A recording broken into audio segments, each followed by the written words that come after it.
This week started by taking a step back from last week's medical slide and thinking about my original interest in pick and pull. My fascination has always been the overarching journey, from assembly line to the junkyard. What happened in between? Why and how did these objects end up here? I dug back into my own archives and found that I had taken a few images of the Celica that contained the slide. These are them.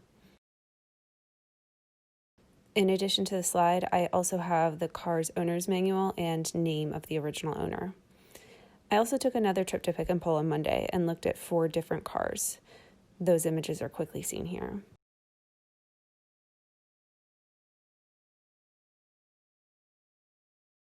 With these new 4, I went with the intent to document them.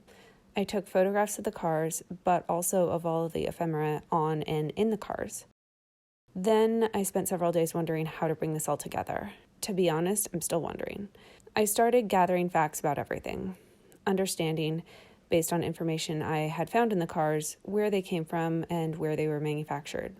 In this research, I came upon the marketing brochure for the Cadillac Eldorado from 1989, the same little maroon number that I documented on Monday. I realized that some of the angles of the images I had captured on Monday were similar to the brochure, and I couldn't help but combine them. I did so quickly at first and liked what I did.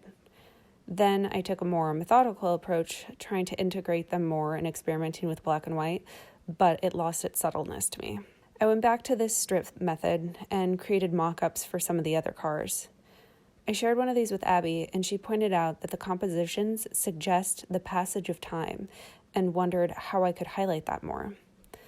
I don't have a solution yet, but I'm excited because her comments linked back to my own original interest in this place and these objects, how far they've traveled from the assembly line, and how much they've weathered. How do I combine the rest of what I've gathered to showcase these unseen details? I didn't really know.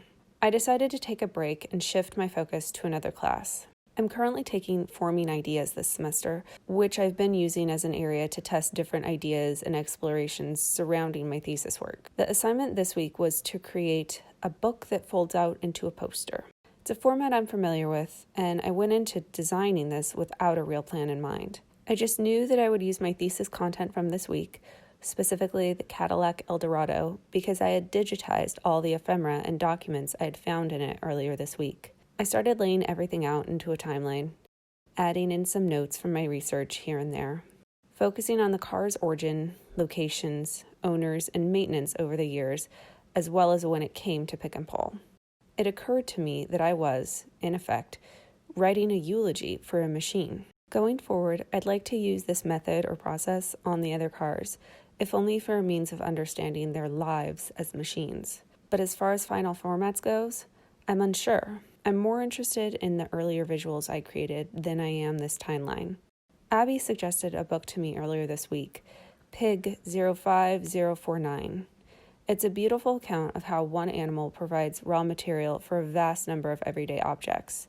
And though the design is minimal and elegant, I realized in looking at it that I'm more interested in presenting my own findings as a whole than I am in breaking them out individually.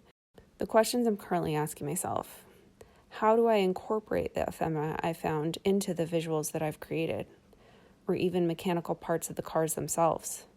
What is the new narrative that I'm trying to draw attention to? References and reactions are much appreciated. Thank you.